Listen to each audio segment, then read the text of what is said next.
replicación o duplicación. Ustedes van a encontrar que para la mayoría de los textos, aún en los textos que están en castellano, se mantiene la replicación. Así que la replication no se mantiene la replicación.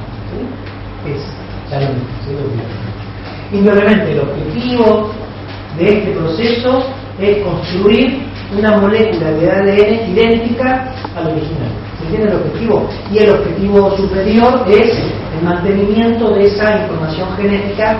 ¿Por qué? Porque lo primero que de alguna manera tenemos que, me parece, entender de la replicación es en qué momento ocurre este proceso en donde la molécula de ADN se duplica. Se duplica en el sentido de se genera una idéntica a la que había.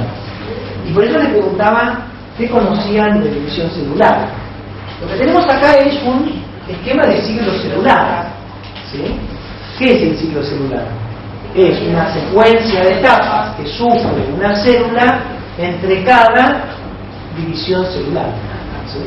Y sabemos que existen dos formas de división celular, ¿sí?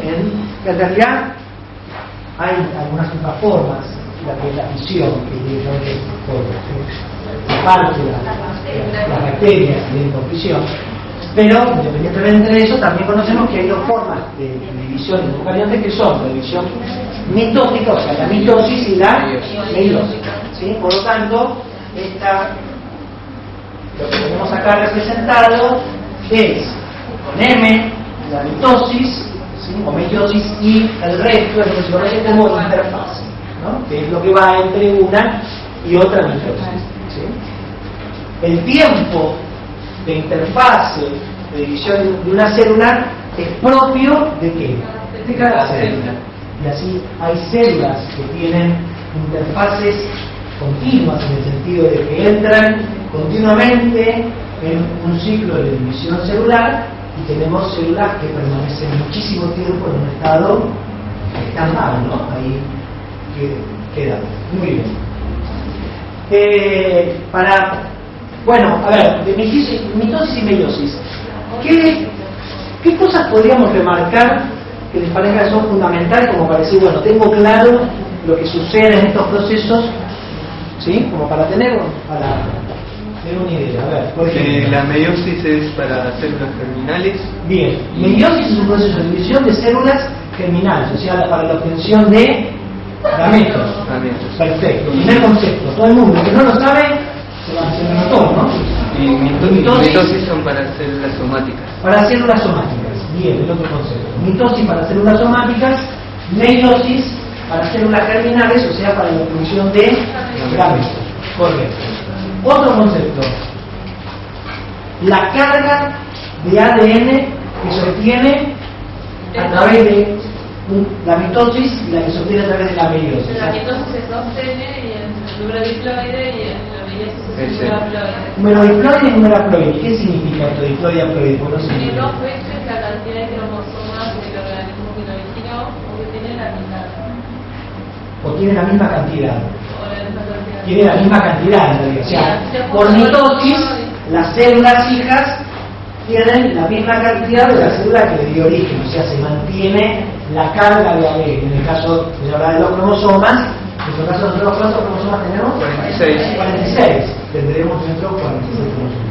En el caso de la meiosis, en realidad disminuye la cantidad de información que necesita. ¿Sí? Por eso uno habla de diploide, haploide. ¿A cuánto disminuye? A la mitad. ¿Por qué disminuye a la mitad? Así se junta con la otra mitad y forman una persona. No forman una persona, forman un nuevo cigoto. ¿Sí? Normal, ¿no? Todos hemos salido de ahí. Todos. ¿Sí? La mitad de papá, la mitad de mamá forman una única célula. ¿Correcto? Como cada uno aportó 23 cromosomas, uno habla 46 y miren los individuos que tenemos. ¿Correcto? ¿Sí? Meiosis. Otro concepto que por ahí es para tener en cuenta es que el proceso de la mitosis, y la meiosis también, ocurre a través de una secuencia de etapas en donde se va perdiendo la membrana nuclear, donde los cromosomas se disponen en un lugar en particular, después se separan, para finalmente que ocurra la división celular. En la meiosis ocurre lo mismo, pero hay un momento en donde la célula tiene que dividir de tal manera de no tener que volver a duplicar ese ADN para que cada célula tenga la misma carga. Por eso es que al final hay menos cantidad de ADN. Se duplica una vez y después se divide 2 veces, sin duplicarse. ¿Se entiende? Por eso en realidad la meiosis tiene 2 fases, la meiosis 1 y la meiosis 2.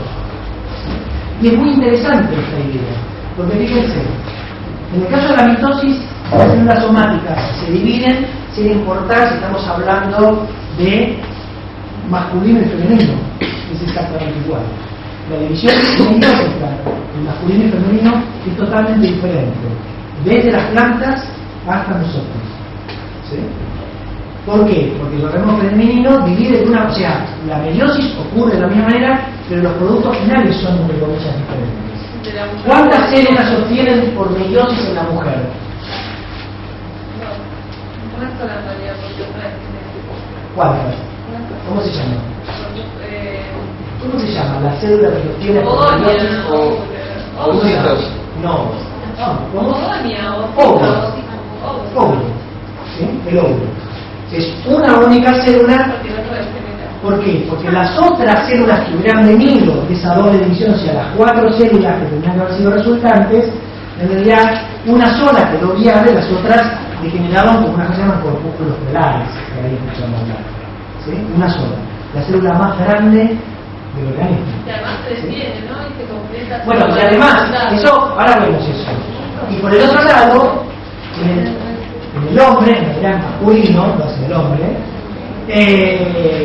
en realidad, por cada división, por meiosis, obtienen de una célula, se obtienen 4, y las 4 son células funcionales. En este caso hablamos de espermatozoides.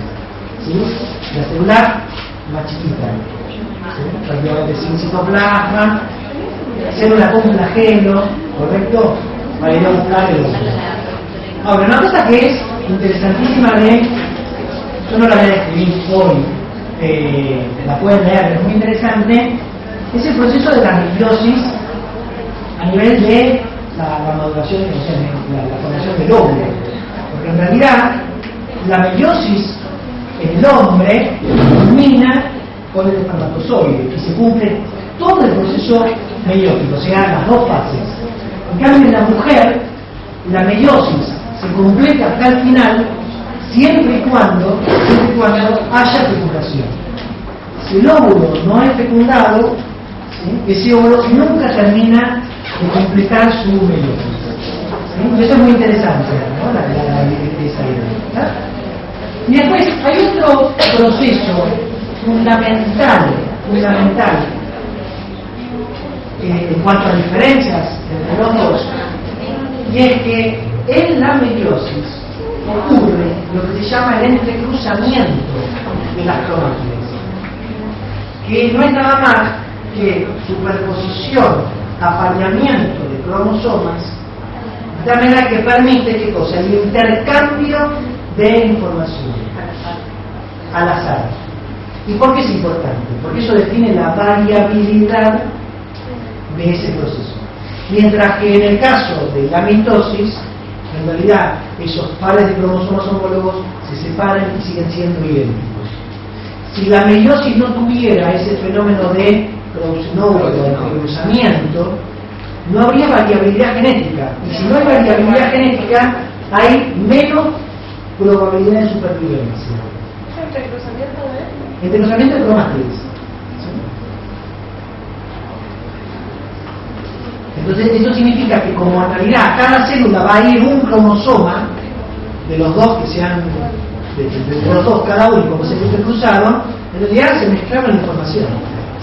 Entonces hay una mezcla de información y ahí está lo importante de la mezcla de la información, ¿no? ¿Sí? Por eso que los fenómenos endogámicos terminan por generar, ¿sabes lo que es la endogamia? Cuando hay reproducción dentro de un mismo círculo y no hay nadie de afuera. Se les termina por manifestar enfermedades que suelen ser recesivas. ¿Se acuerdan de esto dominante recesivo? ¿Sí? Claro, ¿qué son los recesivos? En realidad, dominantes son aquellos alelos que se expresan sobre los otros. Los recesivos son los que están dominados. El problema es que si yo lo que tengo son los dos recesivos, se va a expresar. Los fenómenos endogámicos significan que si yo tengo alelos recesivos y empiezo a generar endogamia, esos recesivos dominan la población. Y si ese alelo recesivo está asociado, por ejemplo, a una enfermedad, esa enfermedad va a ser muy prevalente en la población. Por eso es que hay muchas especies de animales que prácticamente, a pesar de que están, tienen los días contados. Y por eso siempre lo contamos. ¿Por qué? Porque para que haya variabilidad yo necesito número. No me basta con tener por ahí 500 individuos. Por eso el destino de una especie está definido a partir de un número determinado que sabe que básicamente no hay vuelta para atrás. ¿Por qué? Porque no puedo a partir de un cierto número generar variabilidad. Porque empiezo a crecer, pero vamos juntando los zoológicos, no puedo cruzar, pero estoy cruzando siempre los mismos. Entonces empiezan a aparecer las enfermedades recesivas que terminan por destruir a la población, porque suelen ser enfermedades muy complicadas. ¿Sí? Muy bien. Y no sé, creo que esos son los puntos más relevantes. Así que yo lo que invito es a volver a leer un poquito, porque me parece que es importante. Dentro del ciclo celular, acabamos de mencionar el proceso de la mitosis. ¿Sí? Fíjense que en la interfase tenemos tres fases importantes, que es la fase G1, ¿sí? G1 viene del A, ¿no? de eso. Es una fase de preparación para la fase S, que es la fase de síntesis. Síntesis de ADN, no, síntesis de ADN, del ADN. La fase S es el momento en donde la célula se preocupa en duplicar su ADN. Y para poder duplicarlo necesita tener toda una maquinaria preparada. Por eso está esta fase G1. Y posterior a la fase S de síntesis de ADN, o sea que acá la fase S arranca, ¿sí?, con una célula con una carga genética y culmina su fase con el doble de la información genética. Una fase G2, que es la fase de preparación ¿para quién? Para la mitosis. ¿Sí? Una célula que se divide tiene dos opciones: reiniciar el ciclo de división o pasar a lo que llamamos una fase G0. Esa fase G0 es la que es muy variable, puede ser toda la vida, puede ser nada. ¿Sí?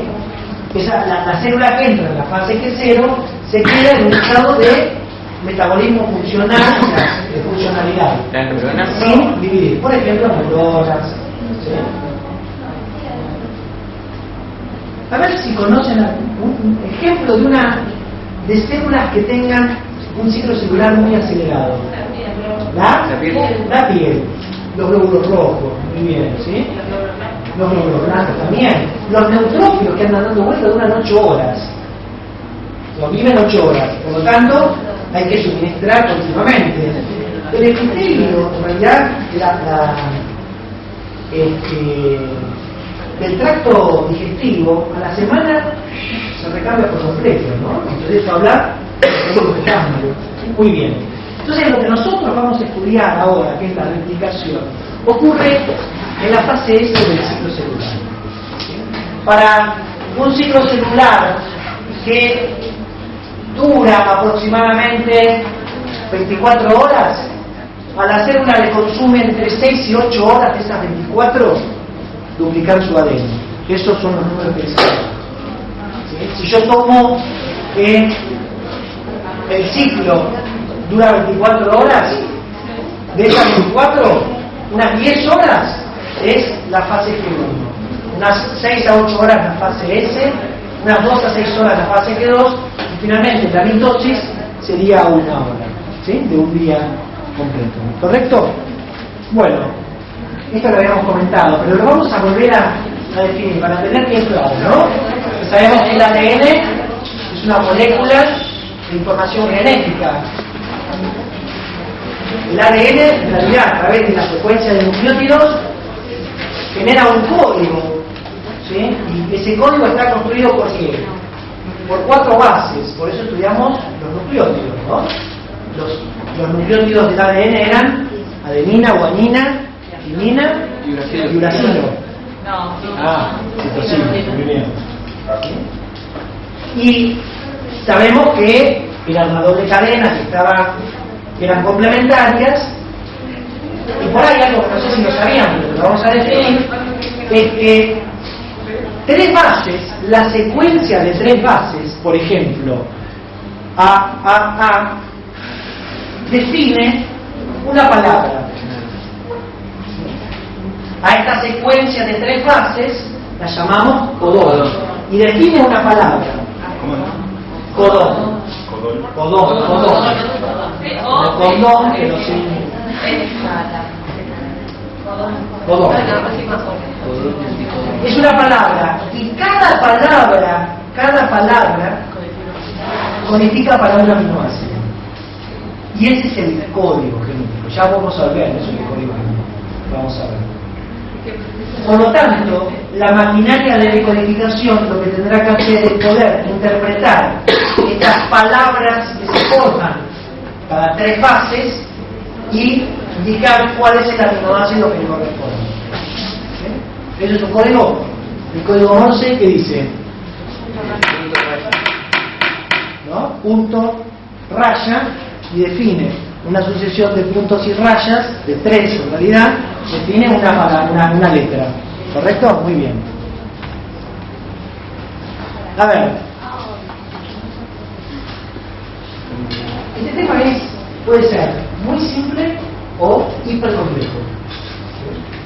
Se hace muy complejo cuando uno analiza, sobre todo en los libros, se plantea, el mecanismo de replicación procarionte tiene similitudes y diferencias con el mecanismo de replicación eucarionte.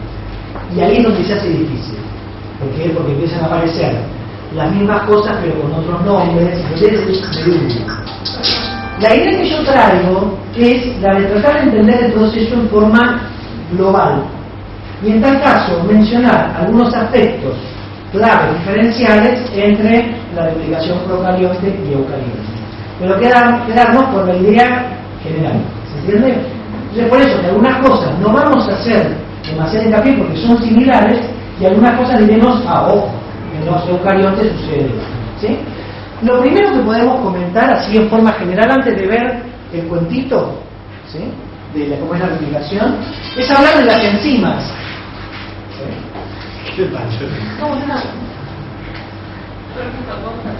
Pueden leer. Las enzimas encargadas de construir la nueva molécula de ADN. Y nosotros, ¿qué dijimos que era el ADN? Un polímero de nucleótidos. Por eso, ¿cómo llamamos a las enzimas? ADN polimerasas. ¿Sí? Digo polimerasas porque no hay una única polimerasa. Pero sí, lo que es verdad. Bueno, a ver, ¿qué significa ADN polimerasa? Que es una enzima que polimeriza nucleótidos para construir ADN. ¿Habrá ARN polimerasa? Sí. Y entonces construirá ¿qué cosa? Moléculas de ARN. Ahora, ¿de dónde saca la ADN polimerasa la secuencia de nucleótidos que tiene que ir uniendo para poder construir una nueva cadena? ¿De? Podría ser. Si fuera el ARN, hablaríamos de ADN polimerasas, ARN dependientes. ¿Por qué? Porque dependen del ARN para construir una molécula de ADN. En el caso de las enzimas que sintetizan ADN, serán ADN polimerasas, ADN dependientes. ¿Sí? Cuando, como vamos a ver en un ratito, cuando hay que duplicar una molécula formada por dos cadenas, seguramente, por lo menos en forma lógica, tenemos que pensar que cada cadena debe ser copiada. Es por eso que cada cadena sirve de molde ¿para qué? De molde para que la ARN polimerasa, por complementariedad de bases, vaya colocando los nucleótidos correspondientes y esa cadena vaya creciendo. ¿Se entiende? Entonces tenemos una cadena molde o temporal.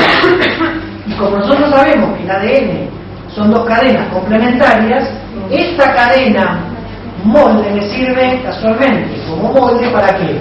Para colocar en la secuencia correcta los nuevos nucleótidos. Por lo tanto, si la ADN polimerasa está leyendo que acá hay una T, el nucleótido que va a poner es una A. Si acá hay una C, una G y así sucesivamente. Las ADN polimerasas tienen una restricción y es la siguiente. Solamente puede construir una cadena de ADN en un único sentido y ese sentido es 5' a 3'. ¿Sí? O sea que una ADN polimerasa permite construir una cadena en el sentido 5' a 3'. Eso plantea un problema en la síntesis. ¿Por qué? Porque nosotros sabemos que la molécula de ADN en realidad tiene una cadena en sentido 5' a 3', pero la otra cadena es en sentido opuesto o antiparalelo. Por lo tanto, en algún momento tendremos que visualizar cuál es la estrategia para solucionar el problema de una única dirección de síntesis. ¿De dónde sale la energía para construir? Porque no sale de la ATP. Fíjense que acá en la reacción no hay ATP. Fíjense, ¿quién es el nucleótido que ingresa? Un nucleótido trifosfato, que cuando se une al oxidrilo, ¿no? En el 5', ¿no? Cuando se une al oxidrilo 3', se corta la unión anhídrido, se agrega tiofosfato, y esa es la energía necesaria para la unión. ¿Sí? Por eso tenemos nucleótidos desoxi.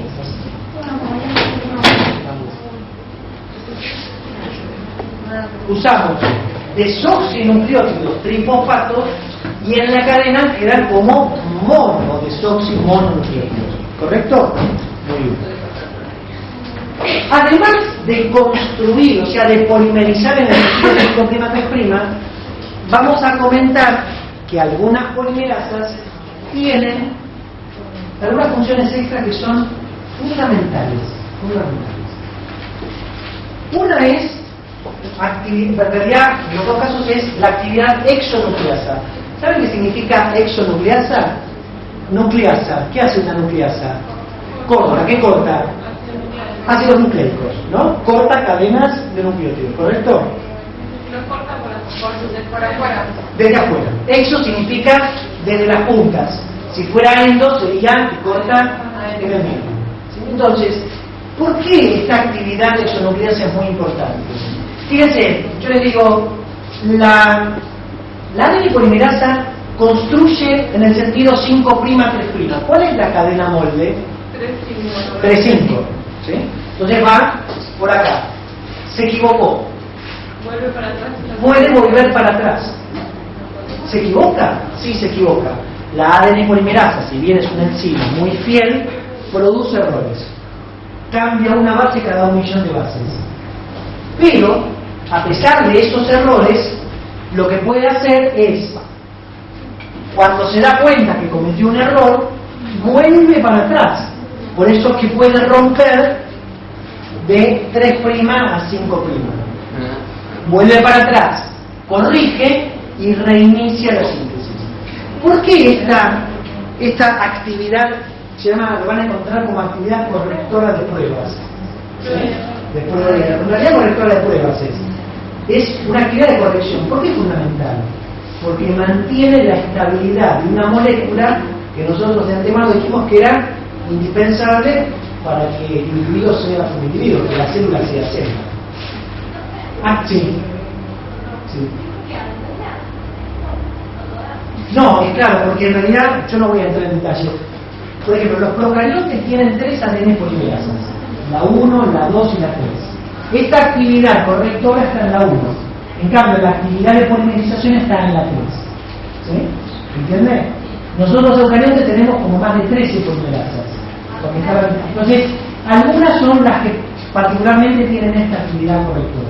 ¿Sí? Fíjense qué sucede con aquellos organismos que sobre todo no tienen ADN como molécula de información, sino que tienen ARN. Las ARN polimerasas no tienen actividad de corrección. Por lo tanto, cuando la enzima comete un error, ese error queda en la secuencia. Y eso produce lo que llamamos una mutación. ¿Sí? Entonces, son organismos que cada vez que se duplican tienen una tasa de mutación muy alta. ¿Alguien conoce algún organismo que tenga una tasa de mutación muy alta? El camaleón no. El camaleón que hace muta, pero porque cambia colores. Algunos virus. ¿Sí? Por ejemplo, no, virus de la HIV. Sí. Los retrovirus. Otros también, virus de la gripe. ¿Por qué yo me tengo que dar la vacuna de gripe todos los años? Porque muta. ¿Y por qué muta? Porque la enzima que duplica, ¿sí?, su genoma no corrige, se manda. Si la mutación no es productiva, desaparecerá, pero si es productiva, sigue. ¿Se entiende? Nosotros, eucariontes, y los eucariontes también, que son ADN, desde el momento en que la vida en la Tierra se definió a la estructura, al ADN como estructura para guardar información, se necesitó de mantener esa estructura muy estable. ¿Sí?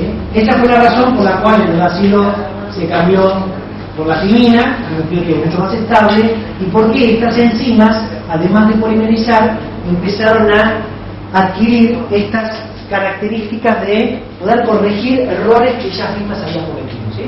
La otra actividad, 5', 3' exonucleasa, fíjense que va rompiendo nucleótidos, pero en el sentido de quién, en el sentido en que va la enzima. Más adelante vamos a ver por qué es importante que ella, tipo 3 en adelante, pueda comer una cadena de nucleótidos. ¿Sí? La idea es esa. Imagínense, por adelante puede comerse una cadena de nucleótidos. Otro de los aspectos importantes a tener en cuenta, no estoy ocupado. Estoy en clase para la escuela. No sé si es otro. Yo les estoy mostrando cosas generales, ¿sí?, para charlar. Tiene que ver con el lugar donde comienza la replicación, o lo que llamamos el origen de replicación. ¿Sí? Las bacterias, los procariontes, tienen un único origen de replicación. O sea, comienza en un lugar, ¿sí?, y termina en un lugar totalmente diferente. ¿Y por qué puede ser eso? Por el tamaño de molécula que tienen que duplicar. Entonces, imagínense, empieza por acá y se duplica y termina. Ahora, si nosotros con 3.000 millones de bases para copiar, ¿no?, tuviéramos un único origen de replicación, imagínense, en una punta, ¿sí?, unimos todos los cromosomas y terminamos en la otra punta del último cromosoma también. No, 10 años no, el cálculo es a la tasa de velocidad con que la enzima trabaja, estaríamos aproximadamente unos 270 días. Necesitaríamos para duplicar nuestra molécula de ADN. ¿Cómo se explica que nosotros podamos duplicarla en un tiempo biológico más adecuado? Porque no hay un único origen de replicación, sino que los eucariontes tienen múltiples sitios de duplicación. Por lo tanto, lo que nosotros estamos diciendo es que al mismo tiempo se están comenzando, ¿sí?, en lugares definidos la duplicación de la ADN. Se calcula que habrá entre, creo que son 50.000 y 100.000 sitios de duplicación diferentes en nosotros. Y otra característica muy importante para nosotros, fíjense lo que ocurre. La replicación no ocurre en un único sentido, sino que a partir de un punto determinado se duplica para un lado y se duplica para otro. Por lo tanto, imagínense, si arranca por acá, ¿sí?, va a ir más rápido porque cada uno va en las dobles direcciones. ¿Sí? Estas son las estrategias para poder duplicar genomas tan grandes como el nuestro, con 3.000 millones de bases. Esto es una microfotografía electrónica que está mostrando, ¿sí?, cómo se está empezando, cómo el origen de duplicación de esta molécula se está abriendo, construyendo, obviamente como vemos acá, dos cadenas que se están duplicando, ¿sí? Eso para que se ve, no es todo un dibujo. Otra característica de la replicación es que se la considera semiconservativa. ¿Por qué semiconservativa? Porque uno de los primeros experimentos que se hicieron fue demostrar que en realidad a partir de una molécula madre, ¿sí?, cada una de las cadenas de esta molécula madre aparece en las moléculas hijas. No es que me quedan la madre por un lado y dos hijas nuevas, ¿sí?, sino que siempre en cada una de las moléculas hijas tengo una molécula vieja y una molécula nueva. Por eso se dice que la duplicación es semiconservativa, porque se conserva una de las cadenas viejas y se adosa una cadena nueva, ¿sí? Y esto es nada más que conceptual, ¿no? Y además se dice que la replicación es semidiscontinua. Y esto de que la replicación es semidiscontinua es lo que define, que al menos son la parte que trata de explicar cómo hace, ¿sí?, la célula para poder copiar una cadena con una enzima que tiene un impedimento, ¿sí?, de dirección, que solamente copia en una dirección cuando nosotros sabemos que nuestras cadenas son antiparalelas, ¿sí? Y lo hace de la siguiente manera. Una de las cadenas no tiene ningún inconveniente. ¿Por qué? Porque la dirección es adecuada, de 5' a 3', utilizando como molde ¿cuál? La complementaria, 3, 5. Entonces esta va en la dirección, arranca y sigue. La cadena complementaria la sintetiza de a pedacitos, ¿sí? Trozos que harían, pedacitos. Fragmentos conocidos como fragmentos de Okazaki. El señor Okazaki es el primero, ¿no? Después yo le voy a mostrar cómo es que lo hace. Por eso que se dice que es semidiscontinua, porque una cadena así va, la cadena adelantada o cadena líder, depende de dónde vayan a leer, o la cadena retrasada, ¿sí?, o cadena seguidora, la de los fragmentos de Okazaki. Ahora, a priori, fíjense que cada uno de estos fragmentos son verdaderamente fragmentos, acá hay agujeros, ¿sí? ¿Qué tendrá que suceder luego de la síntesis de estos fragmentos? Tiene que haber algo que los una.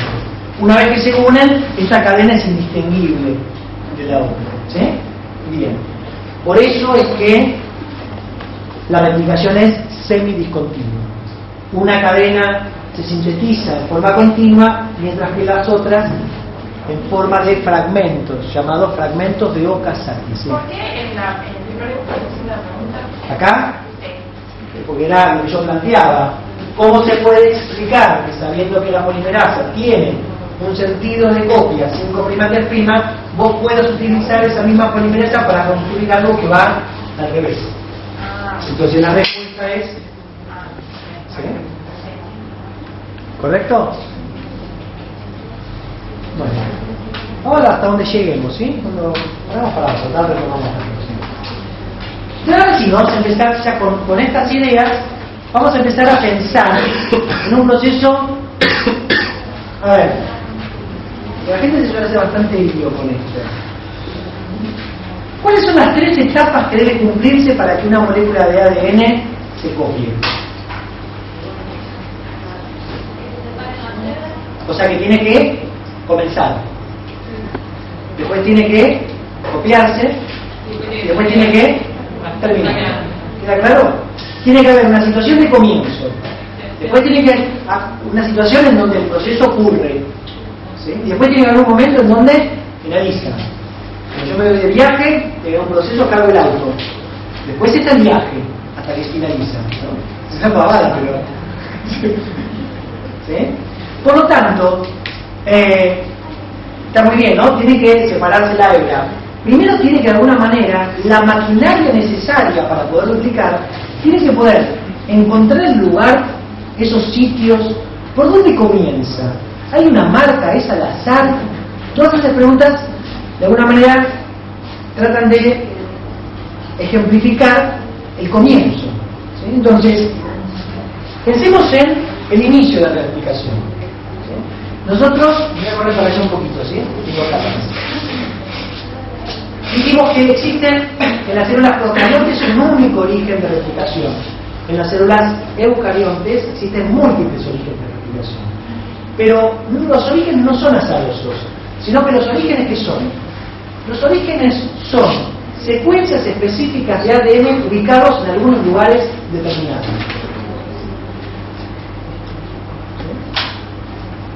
Secuencias específicas de ADN en algunos lugares determinados. ¿Y para qué me sirven estas secuencias específicas de ADN? Para que ciertas proteínas se puedan unir a esos lugares. ¿De dónde salieron estas proteínas? Cuando yo hablo de proteínas y no pongo nombres, hablamos de proteínas con una actividad específica, ¿se entiende? ¿De dónde salieron estas proteínas? ¿Cuándo se sintetizaron estas proteínas que exclusivamente van a señalizar qué cosa? El origen de la replicación del ADN. Sí. ¿Cuándo se van a sintetizar? En G1, exactamente. Por ejemplo, en G1 hay síntesis de estas proteínas que van a reconocer estos sitios de comienzo de la replicación. ¿Sí? ¿Qué tuvo que haber pasado para que estas proteínas puedan reconocer estas regiones de la doble hebra? ¿Qué pasó con esas histonas? Tiene que haberse desarrollado un poco toda esa estructura. ¿Sí? Por eso es que hay señales que nosotros no vamos a estudiar, que en esa fase G1 también están favoreciendo el desensamblaje, no total, sino pedacitos, están exponiendo estas regiones para que otras proteínas las puedan reconocer. ¿Sí? Y una vez que estas proteínas reconocen a estas regiones, aparece una segunda proteína. Y esta proteína sí ya es una proteína que me interesa que la reconozcan. Se llama helicasa. ¿Por qué la helicasa? Porque la helicasa, fíjense, no sé si lo logran notar acá, cuando se une la helicasa, fíjense que lo que permite es lo que decían por allá, no me acuerdo, no sé quién lo decía. La separación de qué? De las dos hebras. ¿Sí? Y fíjense que la helicasa se está ubicando ¿dónde? En una punta de esa separación y en otra punta, ¿por qué? Porque en el caso de los eucariontes es bidireccional. ¿Sí? La helicasa. Para poder hacer esto, utiliza, por ejemplo, ATP, ¿no? Y se forma lo que conocemos, y seguramente ustedes por ahí escucharon hablar, la horquilla de replicación. ¿Sí? Todavía no es el replicón. Para que sea el replicón todavía tenemos que armar más, porque esto es el comienzo de la unidad replicativa. ¿Sí? La horquilla de replicación, permítanme que vuelva atrás, es esto. ¿Ven? La horquilla de replicación es casualmente lo que veíamos acá en la microfotografía electrónica. Es esa estructura en donde las cadenas de ADN están separadas. ¿Sí? Entonces, así es como comienza, con el reconocimiento en los sitios específicos y el posicionamiento de esta primera enzima llamada helicasa. ¿Sí?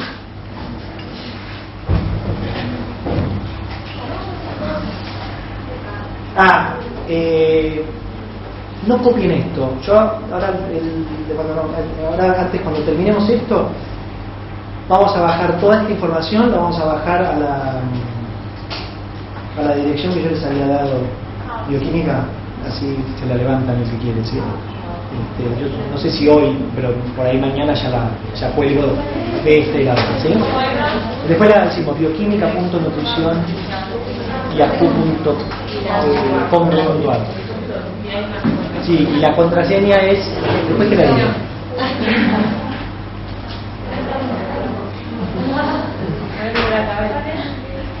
Bueno, a ver, ¿quién tiene una bandita elástica? ¿Alguien tiene una bandita elástica? Ahí está, para hacer un trabajo práctico. Vamos a hacer un trabajo práctico. No, con una está bien. Sabemos que igual es una doble hebra, pero con una está bien. No va a ser la cámara, ¿no? Complicado para hacer el trabajo práctico, pero yo acá tengo mucha gente que va a dar fe de este fenómeno. Dijimos que el ADN era una doble hebra. ¿Sí? ¿Estamos de acuerdo? ¿Una doble hebra? ¿Sí? ¿De acuerdo? Puede estar circular o puede estar lineal. ¿Sí? Entonces yo necesito un ayudante de replicación.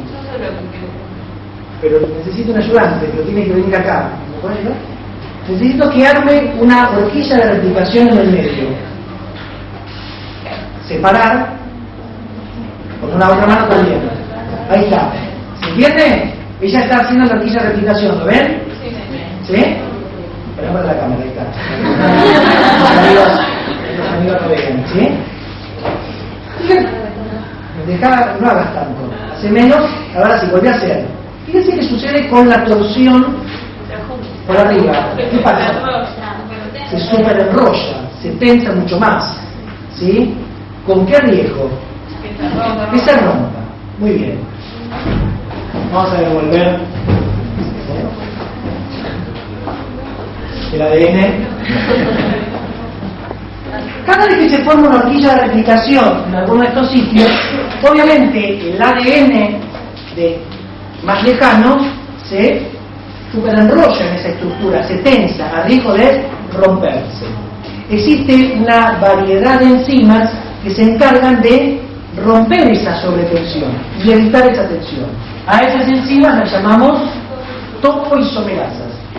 O sea que una topoisomerasa no actúa en ese lugar de la horquilla, sino que está actuando lejos. Es como que estaba actuando donde están mis manos, no donde ella estaba abriendo la horquilla. ¿Se entiende?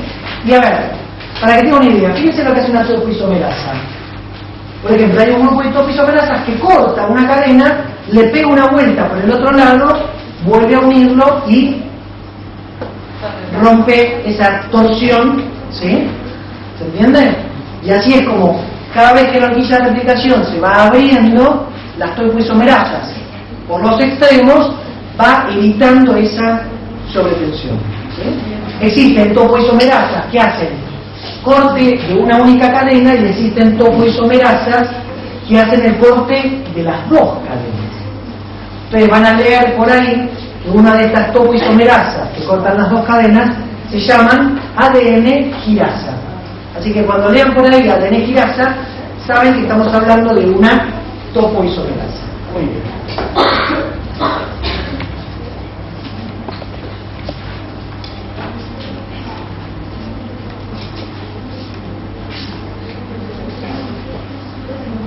Estamos acá.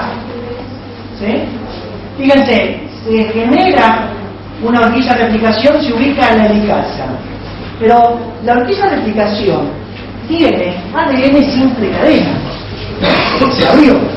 Y nosotros sabíamos que la complementariedad hace que esas cadenas en realidad tiendan a unirse. Entonces, ¿cómo se evita que esas dos cadenas vuelvan otra vez a unirse?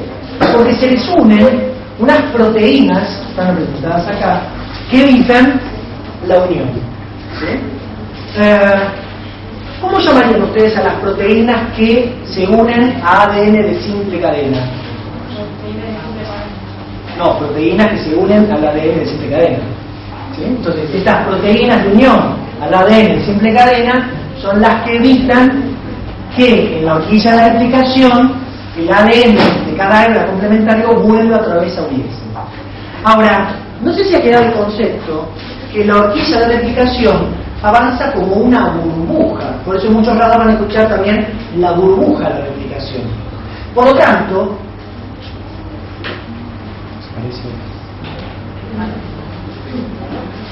a medida que se va sintetizando y que esta horquilla de replicación va avanzando, estas proteínas de unión se van despegando y pegando por adelante. ¿Sí? ¿Quién es el factor que en punta va abriendo esa horquilla, va formando la horquilla de replicación, abriendo la doble hélice? La helicasa. ¿Sí? La función de la helicasa es esa. Va en punta y dada su actividad de consumo de ATP, va rompiendo los puentes hidrógenos que van uniendo a la doble hebra y va formando la punta de la horquilla de replicación. ¿Sí? Muy bien. Como consecuencia, ¿sí? Como consecuencia, seguramente, de que evolutivamente la vida en la Tierra arranca en principio a partir de ARN,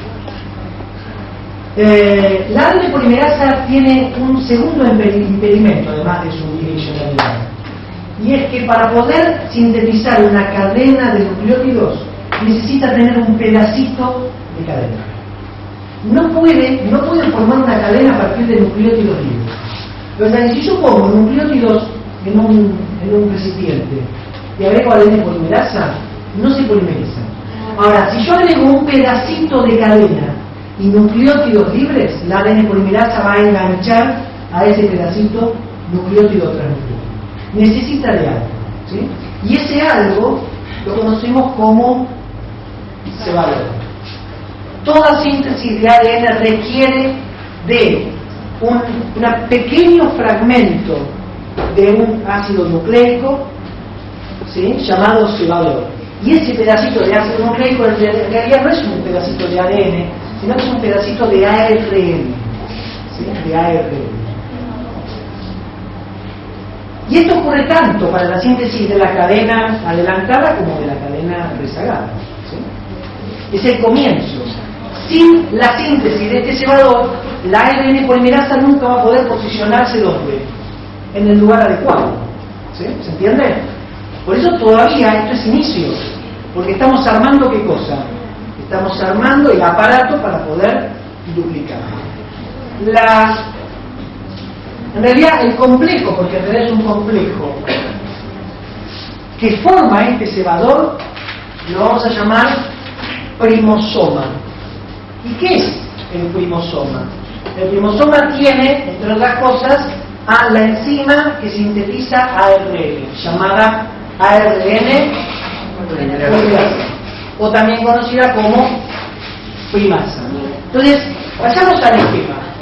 Fíjense, yo tengo acá mi cadena de ADN molde.